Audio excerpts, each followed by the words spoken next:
Hello నమస్తే welcome to Vikram TV నేను మీ అక్షయ్. మనం నిన్నటి వరకు కూడా తెలంగాణలో అసెంబ్లీ సమావేశాలు చాలా హాట్గా జరిగినాయి. నిన్న సీఎం రేవంత్ రెడ్డికి అదేవిధంగా మాజీ మంత్రి టీఆర్ఎస్ వర్కింగ్ ప్రెసిడెంట్ కేటీఆర్కి మధ్య కొంత చర్చ అయితే జరిగింది అసెంబ్లీలో. ఒకసారి చూద్దాం సీఎం రేవంత్ రెడ్డి ఏమన్నాడో ఒకసారి చూద్దాం.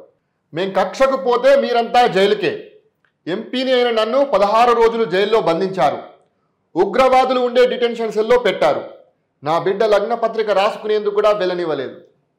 సీఎం రేవంత్ రెడ్డి మాటలు అయితే మనం చూస్తే కనుక అసలు అసెంబ్లీలో మాట్లాడేటువంటి మాటలు ఇవి. మీరు మీ పార్టీ సభల్లో మీ పార్టీ కార్యక్రమాల్లో లేకపోతే మీడియాతో మాట్లాడే విధంగా మాట్లాడినప్పుడు ఓకే. అయితే సీఎం గారు అసెంబ్లీలో మాట్లాడుతున్న మాటలు చూస్తుంటే నవ్వొస్తుంది. ఎందుకంటే అసెంబ్లీలో మాట్లాడేటువంటి మాటలు ఇవి.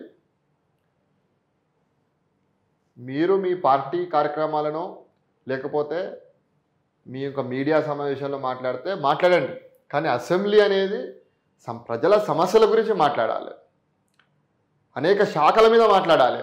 రాష్ట్రంలో 119 నియోజకవర్గాలు ఉన్నాయి, ఆ నియోజకవర్గాల సమస్యల గురించి మాట్లాడాలి. మీరు పెట్టిరు కదా బిల్లు, ద్రవ్య వినిమయ బిల్లు గురించి మాట్లాడండి.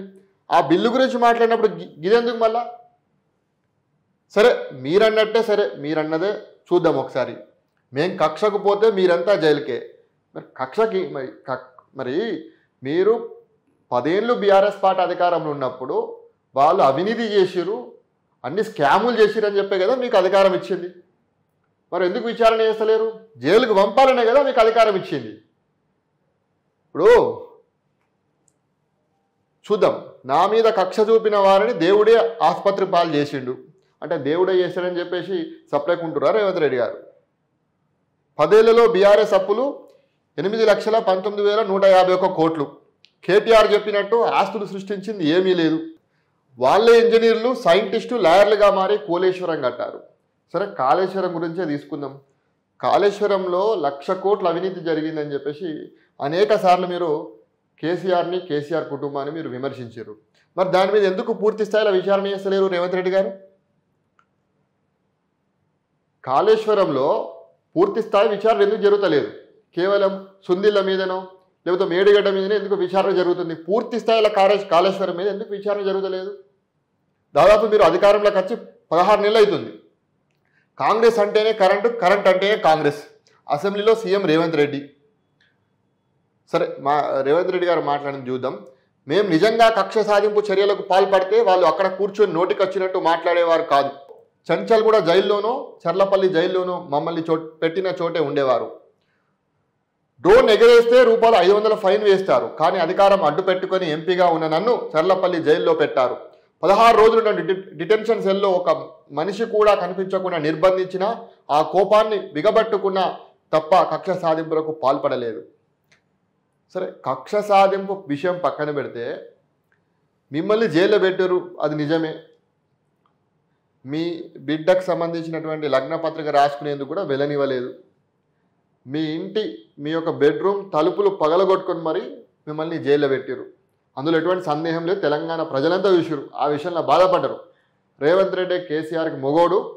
రేవంత్ రెడ్డిని ఒకవేళ అధికారంలోకి తీసుకొస్తే కేసీఆర్ సంగతి చూస్తారని చెప్పేసి మిమ్మల్ని ముఖ్యమంత్రి చేశారు. మిమ్మల్ని చూసే చేశారు. కేసీఆర్కి మొగోడు ఎవరైనా ఉన్నారంటే అది రేవంత్ రెడ్డి అని. మరి మీరేం చేస్తున్నారు 16 నెలల నుంచి? కేసీఆర్ ఇన్ని కోట్లకు అవినీతి చేసిండు, అన్ని కోట్ల అవినీతి చేసిండు అని చెప్పి అనేక ప్రగల్భాలు పలికినటువంటి మీరు అధికారంకి వచ్చిన తర్వాత ఏం చేశారు? వాళ్ళని సైలెంట్గా పండబెట్టారు. వాళ్ళకి ఏ ఇబ్బంది ఏం లేదు. ఇప్పుడు కేటీఆర్కి ఏ ఇబ్బంది లేదు, చాలా హ్యాపీగా ఉన్నాడు. అందుకే ఇంత పకడ్బందీగా మాట్లాడుతున్నాడు. ఏమంటాడు కేటీఆర్ చూడండి ఒకసారి. స్వాతంత్ర ఉద్యమం చేసి జైలుకు పోయావా? జైలుకు పంపేది ప్రభుత్వాలు కాదు, కోర్టులు. నీ ప్యాలెస్ పైకి డ్రోన్ పంపి నీ భార్య పిల్లలను ఫోటోలు తీస్తే ఊరుకుంటావా? మీ వద్దకు వచ్చేసరికి కుటుంబాల వేరే వాళ్ళే లేవా? ఏమంటుండు కేటీఆర్? మీ వద్దకు వచ్చేసరికి కుటుంబాల వేరే వాళ్ళకి లేవా? కేటీఆరే మాట్లాడాలి కుటుంబాల గురించి. ఈయన కాన్స్టిట్యున్సీ సిరిసిల్ల నేరెళ్ళ అనేటువంటి ఒక గ్రామం ఉంటుంది. ఆ గ్రామంలో వీళ్ళు చేసేటువంటి ఇసుక దందాను అడ్డుకున్నందుకు అందరినీ పోలీస్ స్టేషన్లో పెట్టి 3rd డిగ్రీ ఇచ్చి సంసారాన్ని కూడా పనికి రాకుండా చేసిండు. ఈయన మాట్లాడతాడు.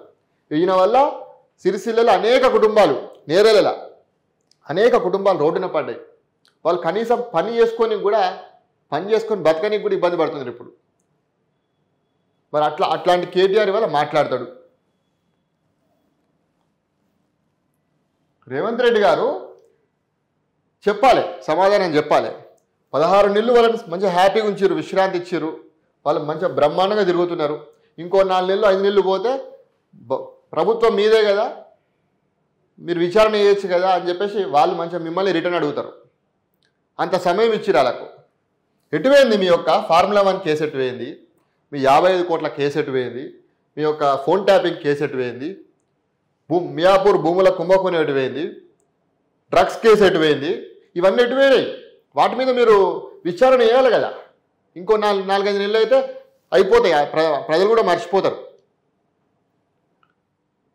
ఇప్పుడు అసెంబ్లీలో ఒక మంచి చర్చ జరగాలి. 119 నియోజకవర్గాల సమస్యల గురించి మాట్లాడాలి, లేకపోతే విద్యా వ్యవస్థ గురించి మాట్లాడాలి, ఇతర శాఖల గురించి మాట్లాడాలి, వైద్య ఆరోగ్యం గురించి మాట్లాడాలి, ఎటువంటి ఇండస్ట్రీ పాలసీలు తీసుకురావాలనే విషయం మాట్లాడాలి.